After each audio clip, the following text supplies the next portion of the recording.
Pues buenas tardes, gracias por la invitación. Voy a hablarles de trabajo que he preparado con coautores de esta y otra universidad.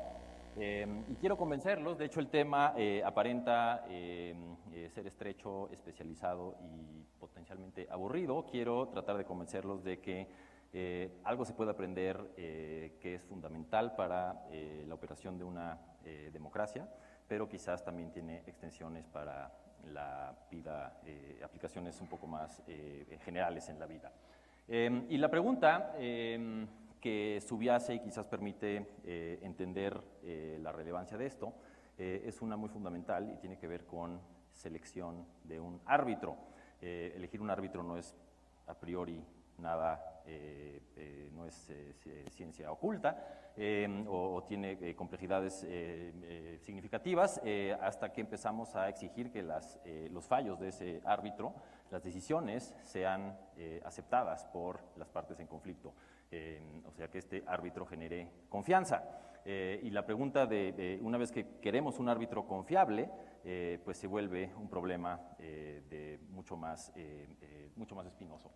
La respuesta común de cómo seleccionar un buen árbitro tiende a apuntar hacia la naturaleza humana, a tratar de escrutar con sumo cuidado las características individuales, lo que determina pues, a una persona confiable, proba, experta obviamente, con una ética intachable y una virtud incuestionable, para lograr imparcialidad en las decisiones y apartidismo que no favorezca a uno u otro lado de la contienda o del conflicto.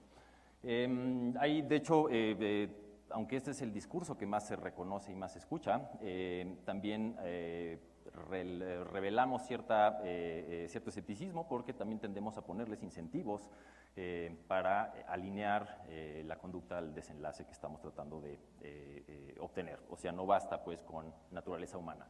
Pues el argumento que estamos haciendo mis coautores y yo en este trabajo, que está investigando en gran medida el modo en el que se comporta nuestra autoridad electoral, es de hecho bastante contraintuitivo, porque sugerimos que la parcialidad en ocasiones, por lo menos en este caso, se puede alcanzar a través de la suma de parcialidades. No hay que tratar necesariamente de buscar árbitros que sean intachables, más puros que la mujer del César, sino de hecho quizás abrazar esas parcialidades en aras de conseguir un colectivo, un colegiado que en el agregado sí sea imparcial. Ahora voy a aclararles hacia dónde va todo esto. Pero hablemos de árbitros en otras disciplinas que no son la política. Ya me pusieron a competir con David Cameron hace un rato, no está fácil. Pero voy a hablar de fútbol. Hay cosas, si algo en la vida entiendo mal, es los deportes en equipo, pero dice pues la sabiduría colectiva que, como en política, cualquiera puede hablar de fútbol. Entonces voy a hablarles de un par de investigaciones académicas sobre árbitros en ligas de primera división europeas, y los hallazgos son, de hecho, que los árbitros son falibles, son humanos. En la Liga Española, por ejemplo, si se compara un gran número de partidos de fútbol y se busca la decisión arbitral para otorgar tiempo extra, de hecho ahora México está jugando, no sé si ya está el tiempo extra o qué está ocurriendo en el partido, pero si se compara los partidos en los cuales el equipo de casa va ganando por un gol y aquellos en donde va perdiendo por un gol, en los segundos los árbitros tienden sistemáticamente a dar 2 tiempos más que el promedio. Esto es para darle, en cierta forma, le da ventaja pues al equipo de casa. Ahora, otra investigación en la misma línea sugiere que no es que los árbitros estén necesariamente vendidos, sino más bien que sufren y reciben la presión social. Es en realidad la porra de casa la que tiende a presionar a los árbitros para que lleguen a esta clase de conductas. Y de hecho hay quienes han comparado estadios con o sin cancha de correr, que hacen que el público esté más o menos lejos, y de hecho la distancia tiende a mitigar esta clase de diferencias. Entonces, la pregunta es, bueno, hay 1000 preguntas que se desprenden de esto, pero pues llevándolo hacia la política, Quisiera aplicar esto al árbitro de las elecciones en México y quizás en otras democracias, para preguntarnos cómo consigues que este árbitro, el Instituto Federal Electoral, que es el ente burocrático que estamos analizando, haga decisiones que sean confiables a pesar de múltiples falibilidades como las de los árbitros en fútbol. Y pues para un poco de contexto, este árbitro es seleccionado por los propios políticos, lo seleccionan en la Cámara de Diputados por reglas específicas. Se necesita obtener mayorías calificadas, supermayorías entre los diputados para seleccionar a los consejeros. De hecho, ahora mismo hay vacantes en el Consejo General del IFE que tienen que ser llenadas y esta es la clase, este es el referente constitucional, las reglas bajo las cuales se van a tomar esa decisión. Y las reglas incluso, sobre todo en la época en la que voy a estar analizando, dejaban claro que no podían ser candidatos que tuviesen filiaciones partidistas evidentes. Tendría que básicamente pescarse de ciudadanos independientes y potencialmente imparciales. De hecho, esto me conduce a dos interpretaciones del IFE, una que es muy común escuchar y de hecho en medios periodísticos tienden a repetirla en grandes ocasiones. En este momento en particular se denuncia que los partidos en realidad se dividen un botín y generan un árbitro que de hecho ya está cargado hacia los propios partidos y no hacia los ciudadanos. Y esto en realidad, esa denuncia es parte de un modelo que estamos llamando el modelo ombudsman, en el cual se busca que el árbitro represente directamente a la ciudadanía. Y en ese sentido, elegir a gente que esté muy cercana a los partidos, pues pareciera atentar contra los propios ciudadanos.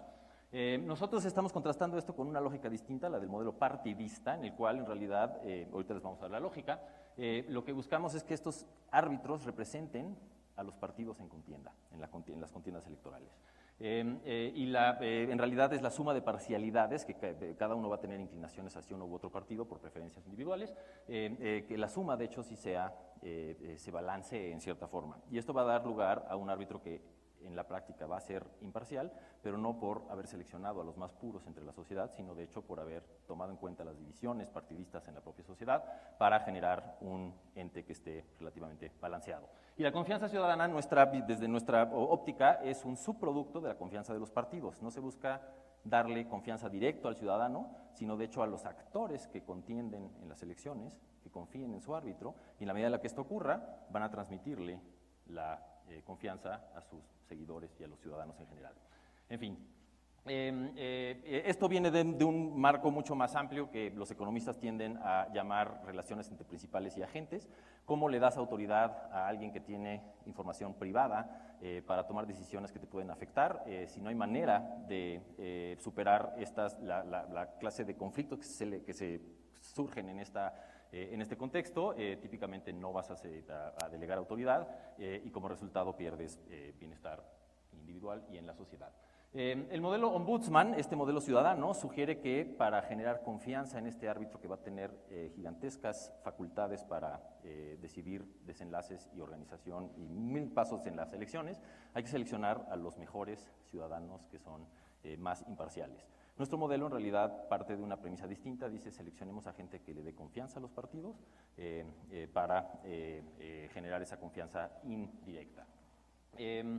Este modelo ciudadano una vez si empezamos a leer entre líneas, como decía Fernando Esponda hoy en la mañana, empezamos a ver que hace agua por muchas razones. Si seleccionamos a los mejores, ¿cómo logramos que los partidos confíen en los fallos de ese actor colectivo?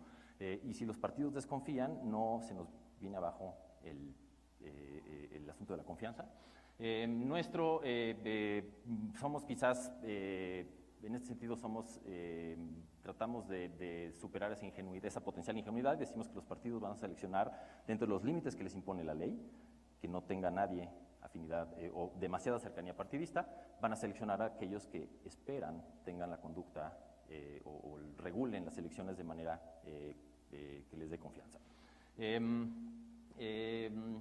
Pues hay, de hecho, en realidad, si vemos el resto de la ley, del resto de la estructura institucional del actor del regulador electoral, hay mil y otras cláusulas que permiten generar, incluso así como se les da incentivos a otros árbitros para por si acaso no son tan puros como se esperaba en la teoría. De hecho, aquí vamos a ver que los partidos también tienen razones para sospechar. Y de hecho hay 1001 pequeños candaditos en la ley, desde la última instancia, que es juicio político al árbitro, reformas a la ley, como lo estamos quizás viendo ahora, pero los partidos se reservan múltiples oportunidades de influir sobre ese árbitro. Y voy a llegar a la conclusión de que eso no es necesariamente malo.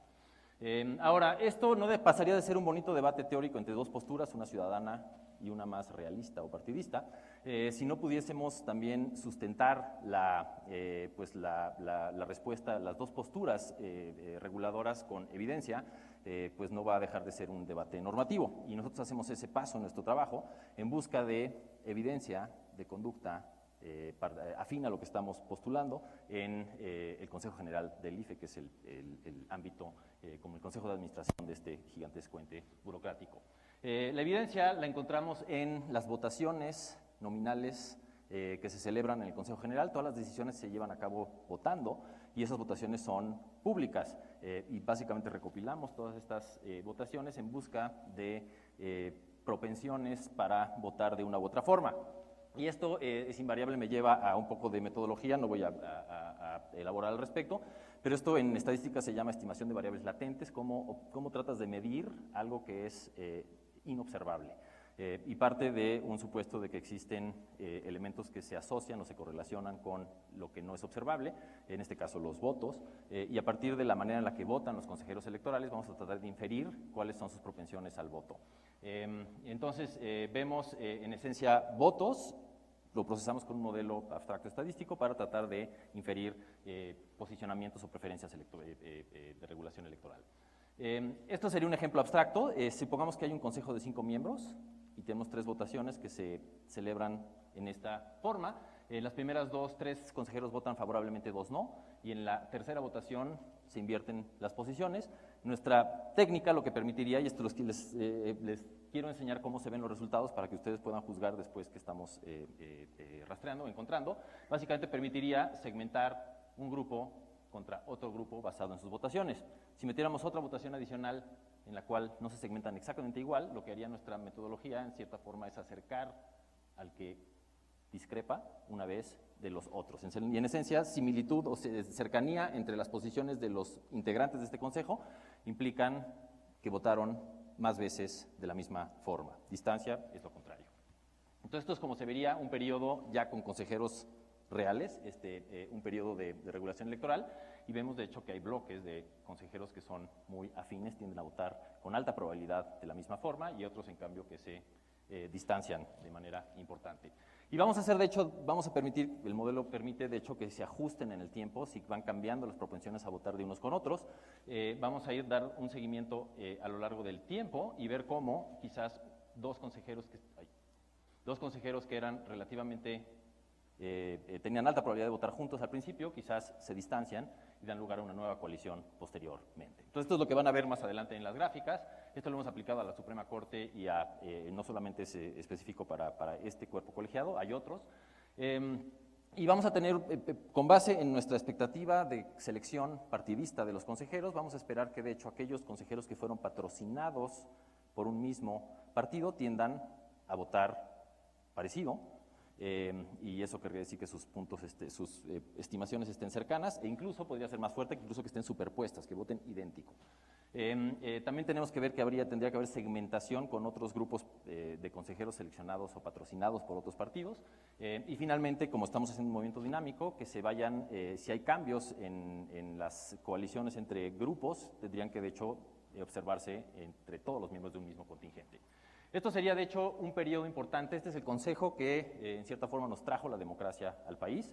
Se llevaron todas las palmas y bien merecidas. Y, de hecho, lo que vemos, el color de las rayas identifica, cada raya es un individuo, y los colores identifican el partido que propuso a cada consejero. Son secretos a voces, pero bien conocidos. Tenemos unos consejeros priistas que propuso el PRI y que, de hecho, están votando básicamente que están marchando como si fuesen una tropa de un ejército. Hay consejeros que propuso el PAN, 2 de ellos, incluso cambiaron, esta raya implica un cambio parcial en la membresía de este consejo, y lo que vemos es que de hecho están perfectamente superpuestos unos con otros.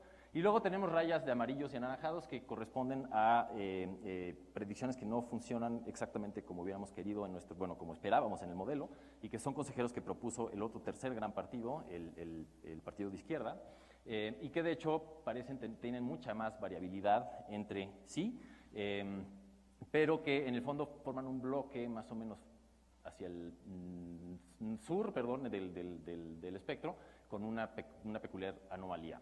Ahora, este es un consejo que se llevó el aplauso generalizado y que fue sucedido por otro que de hecho fue criticado desde su origen, y básicamente una de las críticas era que este consejo, a diferencia del anterior, tenía muchos más rasgos de partidismo, estaban mucho más partidizados sus miembros. Y de hecho, pues la evidencia pareciera contradecir esto mismo. El contingente rojo, que en el pasado era perfectamente, marchaba como disciplinado, ahora de hecho muestra una variación gigantesca. Entre otro grupo, los azules, vemos que hay un grupo grande en el sur, pero tienen una anomalía fuerte en el norte. Y pues después hubo de hecho una elección importante aquí en la cual el perdedor no aceptó el fallo del árbitro, justo uno de los temas que estoy tratando directamente relevante a la pregunta que estoy haciendo. Pero en esencia lo que vemos es que la expectativa de que consejeros propuestos por un mismo partido se comporten de manera parecida pareciera estar sustentada en la realidad. De hecho, esto sería, si metemos el error estadístico que hay detrás de estas medidas, esto sería el contingente de un partido en el primer consejo, de otro partido en ese mismo consejo, el más caótico. El siguiente consejo, un pedazo de ese partido. En realidad esto está vinculado a facciones al interior del partido, y si sabemos qué facción propuso a cada consejero, podemos de hecho explicar un pedazo de esta discrepancia. Pero en esencia, vamos a ver, lo que vemos aquí es que el IFE, de 18 consejeros que estamos viendo aquí, en 2 casos hay errores patentes según nuestra perspectiva. Y si lo comparamos con errores en otra liga, en las ligas de fútbol, en selección de mariscales de campo, de hecho vemos que también es trabajo académico que estoy citando sin conocimiento mucho de causa, pero en realidad en la práctica 1 de cada 3 mariscales de campo fueron seleccionados equivocadamente. En nuestro caso, tenemos que los partidos en realidad se equivocaron menos que un deporte en donde los sueldos son multimillonarios y las implicaciones, tienes miles de gentes observando y reclutando talento. En resumen, los consejeros electorales del IFE se segmentan de manera partidista. Esta segmentación revela la influencia continua de los partidos en el árbitro, pero en la medida en la que puedes separar y distinguir los pesos de los partidos generar básicamente una autoridad que esté equilibrada entre los partidos en disputa, lejos de denunciar este partidismo, lo vemos como una precondición para que funcione, la excepción de hecho del momento en el cual un perdedor desafió al árbitro en 2006 coincide con una época en la cual se dejó fuera o se excluyó, no sabemos bien, a representantes de su partido en el árbitro electoral, con lo cual en cierta forma se corrobora nuestro hallazgo.